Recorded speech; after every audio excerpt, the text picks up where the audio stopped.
가정의 달이라고 이렇게 이야기를 하면서 가정에 대한 여러 가지 그 여론조사라든지 리서치들을 하는 그 결과들을 보게 됩니다. 얼마 전에 대학생 한 600여 명을 상대로 이렇게 여론조사를 했는데 부모에게 가장 하고 싶은 말이 뭐냐로 이렇게 그 살펴봤더니 사랑합니다라는 그 말이었다고 그래요. 근데 그 말이 가장 하기 어려운 말이라고도 또 대답을 했다고 합니다. 왜 이렇게 우리 장성한 자녀들이 부모에게 사랑합니다라는 말을 하기가 어려울까요? 이 상담을 오랫동안 했던 그 가정을 연구를 했던 한 그 교수의 말에 의하면 자녀들이 사랑합니다라고 말하는 것을 못하는 이유는 부모에게 있다라고 얘기하더라고요. 왜냐하면 부모에게서 그 이야기를 정말 많이 들은 자녀는 그 고백을 하게 된다라는 거예요. 근데 부모가 그 사랑해, 사랑합니다 라는 말에 익숙하지 않다 보니까 자녀들 역시 그 말을 표현하지 못한다는 이야기를 하는 그 얘기를 들었습니다. 우리가 입에서부터 이 가슴까지가 보통 한 30cm, 어떤 사람은 28cm 이렇게 이 얘기를 해요. 근데 이 가슴에 있는 말이 입으로 이렇게 표현되어지기에는 30년도 더 걸린다고 합니다. 그만큼 우리가 우리의 입술로 가슴에 있는 이야기를 하는 게 참 중요하다, 표현하는 게 참 중요하다, 그런 이야기를 하더라고요. 영상을 이렇게 하나 먼저 보고 말씀을 나눠볼까 합니다. 저 영상을 보면서 한번 우리 마음에 한번 생각해보는 시간 가졌으면 좋겠어요. 아빠 사랑해요.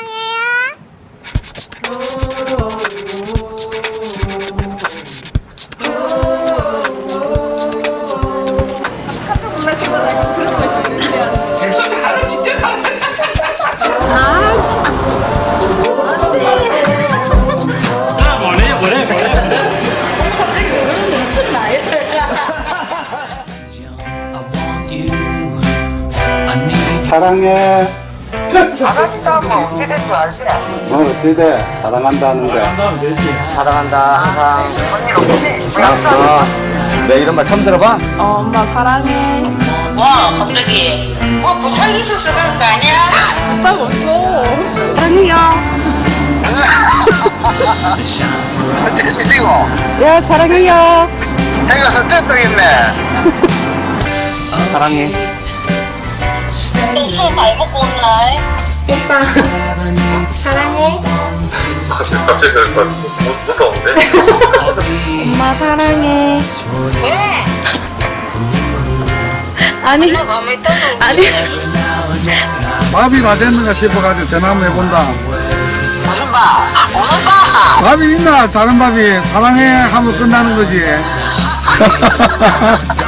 사랑해 엄마. 그래? 우리 아들 마음 알지 내가.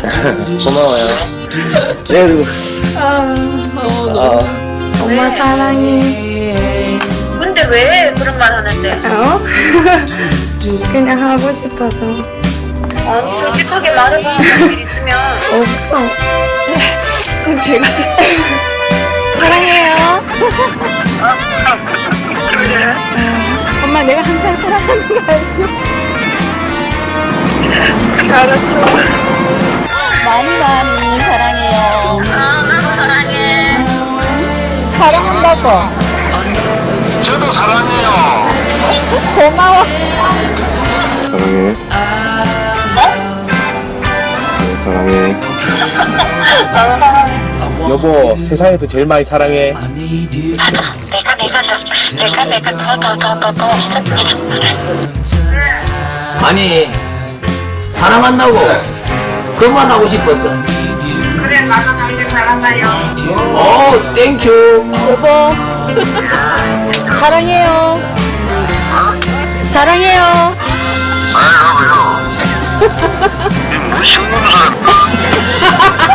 오빠 사랑해. 왜? 사랑해. 아빠 왜 말 안 하는데? 사랑해. 나도. 빨리 봐. 우리 집사람 너 사랑한다잖아. 아. When you disappear, I wonder if that smile's still meant for me. Your friends are crazy, your rules are all insane, but I still play along, lost in the game. I wanna shout out that you're my favorite escape. You roll like thunder, please shake my world till it breaks.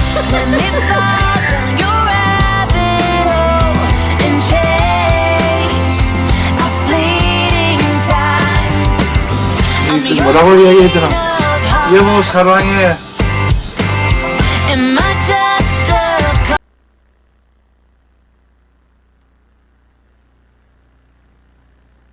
자, 우리 가족끼리 같이 앉으셨다는 전제로 옆에 계신 분에게 우리 사랑해 한번 해보세요. 와 이러지 말고.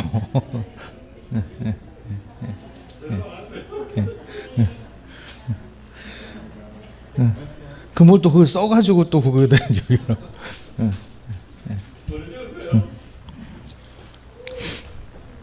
사랑한다라고 말을 하지 않는 거는 참 그 멋진 선물을 예쁘게 포장해서 선물을 하지 않고 가만히 가지고 있는 것과도 같다라고 이야기를 하더라고요.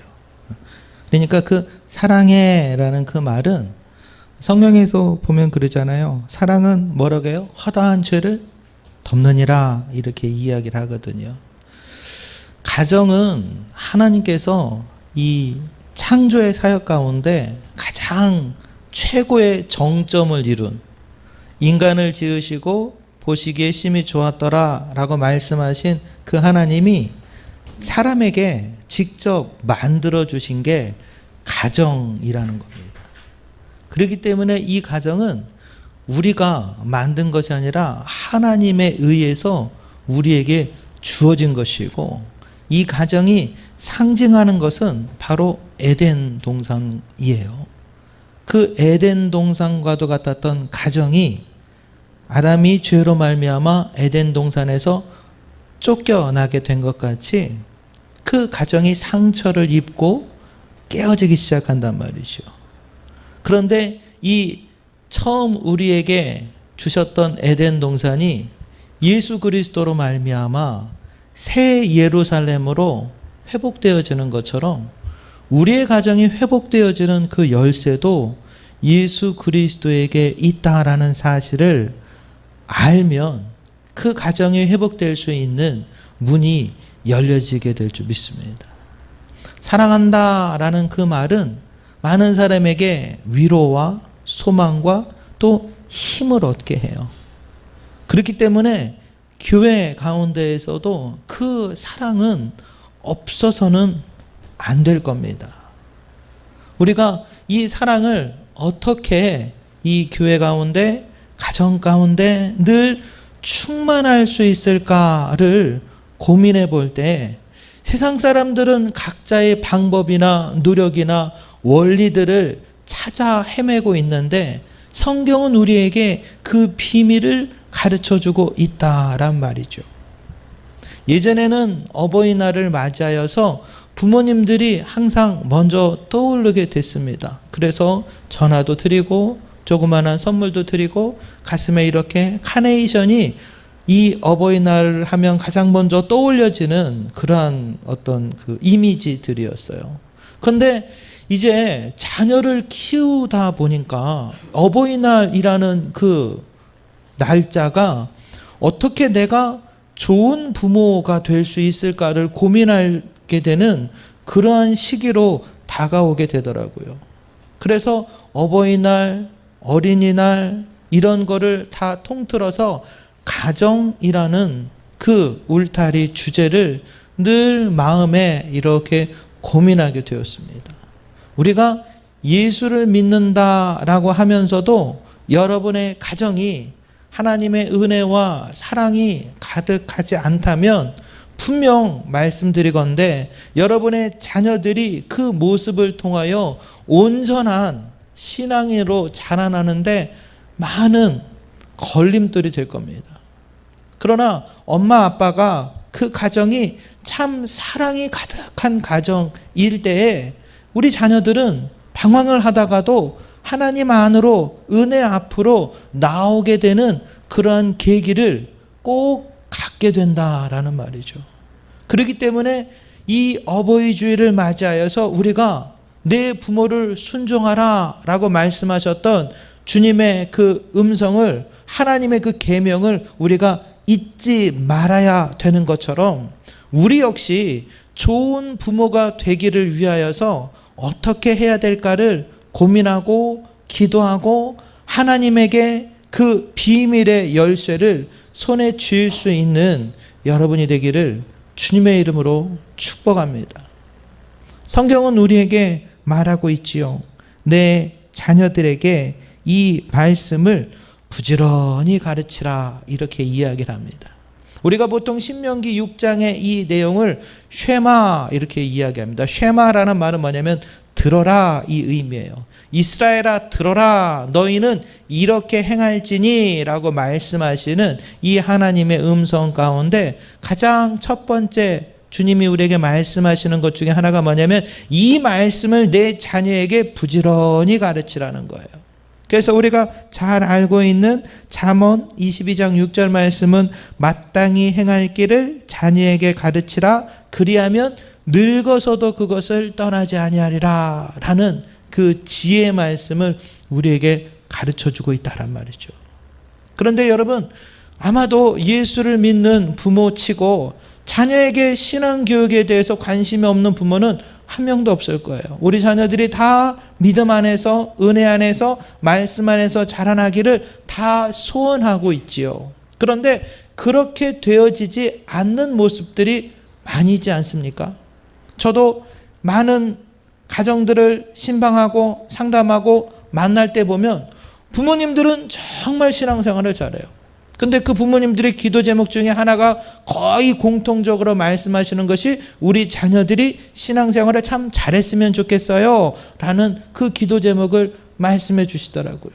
그렇다면 어떻게 해야 우리가 청출어람이라는 사자성어처럼 부모의 신앙을 뛰어넘을 수 있는 그러한 자녀들의 믿음이 열매 맺게 될까요?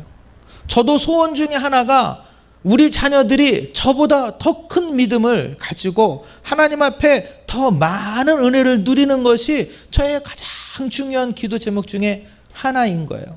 어떻게 해야 우리의 자녀들이 더 큰 은혜를 누리며 그 믿음을 소유하는 자녀들이 될 수 있을까요? 그 비밀을 성경은 우리에게 말씀해 주고 있단 말이에요. 어떻게 하라고요? 가르치란 얘기예요. 자녀들에게 말씀을 가르치라는 얘기예요. 신앙을 가르치라는 겁니다. 그런데 어떻게 가르쳐야 되는가? 그것이 문제라고요. 우리가 좋은 선생님, 나쁜 선생님을 여러분 떠올려 보면 좋은 선생님을 만나면 어떻게 돼요? 그 과목, 그 공부를 잘하게 됩니까? 못하게 됩니까? 잘하게 돼요. 좋은 선생님을 만나면 좋은 영향력을 받고, 좋은 선생님을 만나면, 좋은 국어 선생님을 만나면 국어 실력이 늘어나고, 좋은 영어 선생님을 만나면 영어 실력이 늘어나고, 좋은 멘토를 만나면 내 인격이 많이 이렇게 개발되는 것을 보게 된단 말이죠. 그래서 우리는 부모들은 누구나 새 학기를 맞이해서 공통적으로 기도하는 게 뭐예요? 좋은 선생님 만나게 해주세요. 그런데 이 세상에서 최고의 교사는 누구라고요? 부모인 거예요. 바로 엄마 아빠가 이 세상에서 가장 최고의 교사란 말입니다. 그러니까 그 엄마 아빠에게 교육을 받으면, 엄마 아빠에게 사랑을 받으면, 엄마 아빠에게 양육을 받으면 그보다 더 좋은 양육이 없다라는 거죠. 그러니까 우리는 한 번 더 고민하는 거예요. 그렇다면 어떻게 해야 될까? 앞서도 말씀드렸던 것처럼 우리가 표현하기를 주저하지 말라고 말씀드렸잖아요. 표현하는 게 참 중요하다라고 이야기했잖아요. 그래서 그 관련된 책을 하나 이렇게 찾아서 거기에 이렇게 표현되어 있는 그 주제들을 한번 이렇게 추려봤어요.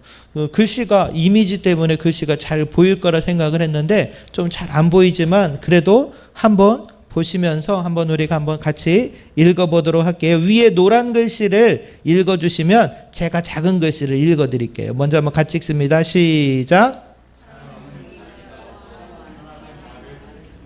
예, 옳은 말만 하는 부모가 되지 말고 자녀들이 좋아하는 부모가 되라는 거예요. 자녀가 부모를 좋아하면 그 부모가 이야기하는 거를 자연스럽게 받아들이게 된단 말이죠.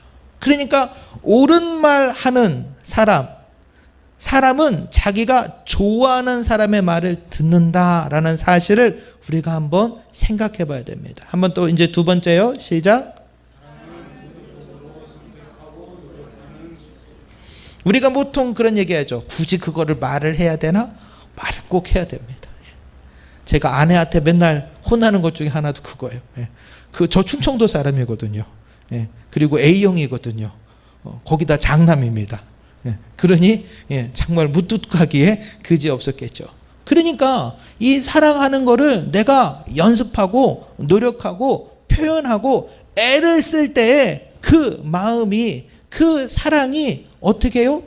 전달될 수 있다라는 거예요. 가만히 아무것도 안 하고서는 절대 그 사랑이 더 이렇게 성숙해지거나 개발되는데 한계가 있다는 겁니다. 계속해서 한번 읽어주세요. 식탁에 우리가 보통 상담을 이야기할 때 가장 중요한 것 중에 하나가 밥상머리 교육이라는 이야기를 합니다. 예전에는 우리가 특별히 가정교육이든지 뭐 심리 상담이라든지 이런 거를 많이 하지 않았어도 가정이 무탈하게 가족이 잘 꾸려졌었어요. 자녀는 부모를 존경하고 형제간에 서로 우애하고 그 가정 안에서 소위 말하는 이 질서라는 것이 사랑이라는 것이 가정이라는 울타리가 잘 유지가 됐단 말이죠. 그런데 어느 순간인가 이것들이 다 풍지박산 나는 그러한 모습들이 막 나타나기 시작하는 거예요. 그런데 그 원인 중에 하나가 이 밥상 머리에서 가족들이 함께하는 이것들이 없어지고 난 다음에 이러한 문제들이 많이 야기된다라는 이야기도 하더라고요. 물론 여건 때문에 환경 때문에 그렇지 못할 수도 있는 거예요. 그러나 시간이 될 때 함께 할 때 가족이 함께 일주일에 한 번이라도 밥상머리에 함께 딱 모여 앉았을 때 아버지의 어머니의 입술에서 맨 처음에 하는 말이 너 젓가락질 똑바로 해라. 반찬 흘리지 말아라. 음식을 그렇게 먹는 게 뭐니? 라고 하면 어떻게 돼요? 밥을 먹으려고 하다가도 숟가락 내려놓고 자기 방으로 들어가게 되겠죠. 우리가 그 만남과 그 모임 가운데 어떻게 앞에도 말한 것처럼 사랑을 표현하는 기술과 노력이 우리에게는 필요한 거예요. 그러니까 그러한 것들을 우리가 꼭 부부지간에도 마찬가지입니다. 아내가 탄 밥을 해주면 어떻게 돼요? 오늘은 누른 계란 같이 줘서 고맙네 라고 얘기하고 지른 밥을 해주면 어떻게 합니까? 물론 밥을 직접 남편분이 해드리면 더 좋을 수도 있을 겁니다. 늘 어떠한 상황 속에서도 우리가 늘 그렇게 표현하고 그런 것들을 노력하기를 멈추지 말아야 될 거예요. 계속해서요. 늘 우리가 남 탓하는 이야기를 들을 때 그 이야기를 들으면 우리에게 위로가 안 돼요. 가끔 우리가 차량에 스티커를 붙여놓을 때 내 탓이요라는 스티커를 붙여놓죠. 저는 그 스티커를 볼 때마다 늘 의아해요. 그 스티커가 보통 차에 어디에 있습니까?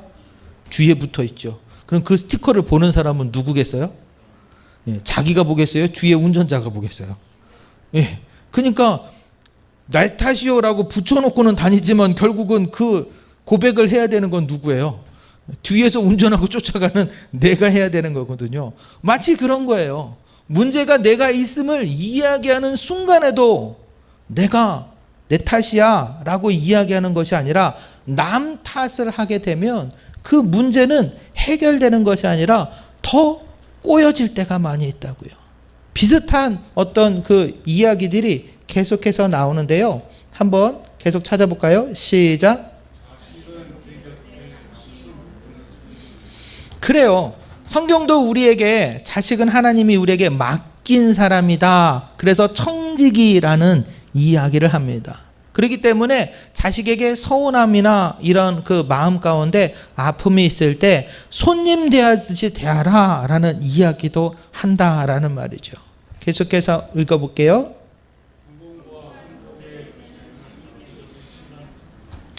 성공과 행복의 열쇠가 과연 뭘까요? 지금 이 시간, 이 순간에 우리가 겪는 수많은 어려움들이 있잖아요. 지금 우리가 코로나19라는 이 전염병으로 참 힘들고 어려운 그러한 상황을 겪고 있습니다. 그런데 지금 이 순간 우리가 이렇게 힘들고 어렵다면 우리가 1년 뒤, 5년 뒤는 어떨까요?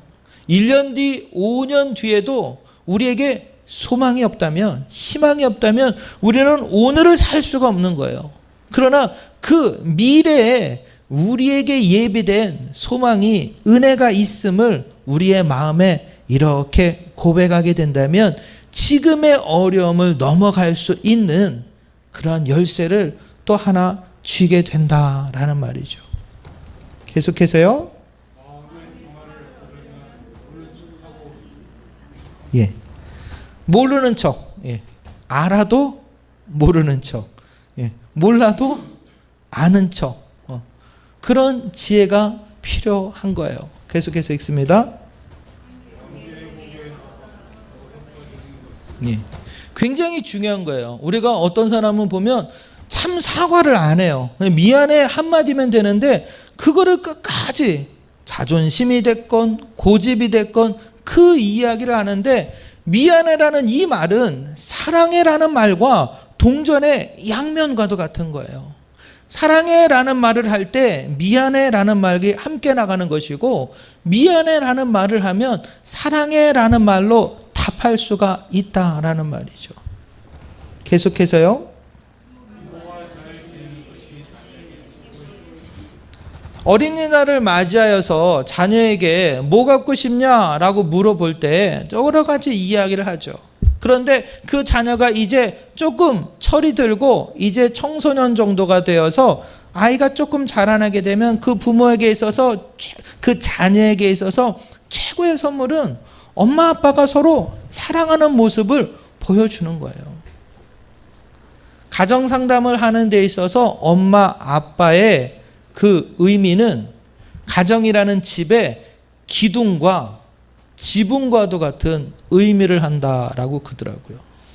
그래서 엄마 아빠가 싸우면 어떻게 되는 거예요? 그 집의 지붕과 기둥이 흔들리는 거예요.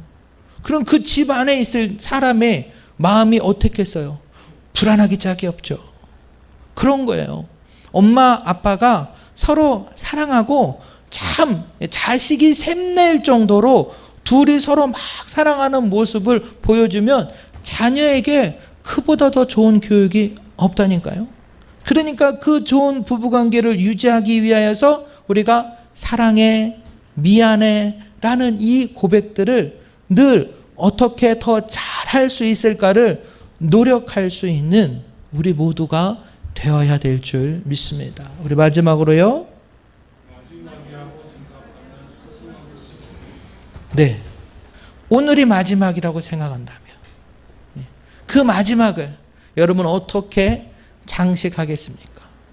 우리가 보통 그 말이죠. 스피노자라는 사람이 그랬나요? 내일 지구가 멸망할지라도 나는 오늘 사과나무 한 그루를 심겠다라고 하는 고백은 그가 마지막을 어떻게 의미 있고 소중하게 생각하는가를 이야기하는 거란 말이에요. 사랑하는 성도 여러분, 가정의 달을 맞이하여서 우리는 좋은 부모가 되기를 누구나 바라고 있죠. 우리 자녀가 나보다 더 큰 믿음을 가지고 은혜를 누리며 살아가기를 다 소원하고 있지 않습니까? 그런데 그 자녀의 손에 하나님의 은혜를 쥐어주기 위하여 자녀의 마음 가운데 은혜와 평강을 담아주기 위하여 가장 중요한 열쇠는 누가 쥐고 있는 거예요? 바로 부모인 우리가 쥐고 있는 거라고요. 우리가 그 닫힌 마음의 문을 열어줄 수도 있는 것이고 열렸던 그 마음의 문을 닫아 놓을 수도 있는 거예요. 그럼에도 불구하고 우리는 늘 어떻게 하면 우리 자녀가 잘 자라날까, 하나님의 은혜 가운데 자라날까를 주님 앞에 기도하고 하나님의 그 음성 듣기를 원하고 있지 않습니까? 그렇다면 우리가 하나님이 말씀하시는 바 그 말씀을 준행하고 따라야 될 사명이 우리에게는 있다라는 말이죠. 하나님께서는 누차 우리에게 마음의 감동을 주시고 많은 이들의 입술을 통하여서 주님의 뜻을 우리에게 가르쳐 주시는 거예요. 너희가 먼저 피차 서로 사랑하여 허다한 죄를 덮고 너희가 자녀에게 마땅히 가르칠 바를 온전히 가르쳐서 그 자녀가 믿음 안에서 성숙하게 자라나고 그로 말미암아 그 자녀의 영혼이 잘되고 범사가 잘되고 강건케 되어지기를 너희는 열심히 가르치라고 성경은 우리에게 늘 말씀하고 계세요. 그리고 우리의 영적인 아버지가 되시는 하나님의 그 사랑이 늘 우리에게 그 사실들을 가르쳐주고 있단 말이죠. 그렇기에 우리가 주님의 은혜 안에서 은혜를 누리며 하나님의 사랑을 누리며 온전한 신앙의 모습으로 성숙한 자리에 나아가 성령 충만을 누리고 하나님의 은혜를 누리고 주님의 사랑을 맛본다면 이제 그 사랑을 나도 어떻게 해야 되는 거예요? 전해야 된단 말이죠. 이제 그 사랑을 나도 고백해야 된단 말이죠. 한량없는 하나님의 은혜와 사랑을 내가 늘 받아 누리고 있는데 그 사랑을 전하지 못한다면, 나누지 못한다면 그 값비싼 그 최고의 선물을 잘 포장해서 전하지 못하는, 나누지 못하는 그 안타까운 모습과도 같다라는 말입니다. 사랑하는 성도 여러분, 가정의 달을 맞이하여서 우리는 하나님께서 세우신 이 가정이 하나님의 손에 붙들리기를 소원하고 우리 사랑하는 자녀들이 어떻게 해야 은혜를 누리며 믿음 안에서 온전히 자라날까를 주님 앞에 늘 열심으로 기도하고 있습니다. 하나님께서는 우리에게 말씀하셔요. 내 자녀에게 이 말씀을 부지런히 가르치라. 그러면 이 말을 듣는 자녀가 나이를 먹고 나서도 말씀에서 떠나지 아니하리라. 하나님의 은혜를 맛본 자, 사랑을 체험한 자들은 그 사랑으로 말미암아 허다한 죄를 덮고 그들이 가정을 이루고 그들이 나중에 부모가 되었을 때에 그들이 들었던 부모의 음성을 이제 그 자녀에게로 신앙의 유업을 전달할 수 있는 믿음의 가문으로 세워지게 될 줄 믿습니다. 우리는 그 책임이 있는 거예요. 우리 자녀에게 말씀을 가르치고 우리 자녀가 은혜를 누리고 그들의 입술에서, 내 입술에서 고백되어졌던 예수 그리스도가 그들의 입술에서도 고백되어지고 그러므로 말미암아 그 신앙의 유업이 그 가정 가운데, 가문 가운데 이렇게 면면이 고백되어져 갈 때 주님께서 우리에게 말씀하신 온전한 부모로서 자녀에게 말씀을 가르치는 그 사명을 비로소 온전히 감당할 수 있는 부모가 될 줄 믿습니다. 사랑하는 성도 여러분, 오늘도 우리가 다시 한번 주님이 우리에게 주시는 은혜를 붙잡고 깨닫고 그 은혜를 자녀에게 고백하며 표현하며 사랑한다 아들아, 사랑한다 딸아, 고맙다, 미안하다, 엄마가 처음이라서 그래, 아빠도 처음이라서 그래. 가정상담을 하는 그 상담가가 그 이야기를 하더라고요. 자녀에게 고백하라는 거예요. 아빠도 아빠가 처음이어서 그래. 엄마도 엄마가 처음이라서 그래. 엄마 몇 번 한 거 아니잖아. 그러니까 미안해. 아들이, 딸이 이해해줘. 그러면 자녀들은요, 거의 다 이해한대요. 아들이 처음인 것처럼 엄마도 처음이라니까요. 딸이 처음인 것처럼 아빠도 처음이에요. 그러기에 우리는 늘 하나님의 돕는 손길 가운데, 주님께서 우리에게 베푸시는 은혜 가운데 늘 부모와 자녀가 함께하여서 그 울타리 속에서 서로 사랑하며 피차 서로의 허물을 감싸고 덮어주고 용서하고 치유할 수 있는 그러한 여러분들이 되기를, 그러한 우리 교회와 사랑하는 가정이 되기를 주님의 이름으로 소망의 말씀을 전해드립니다.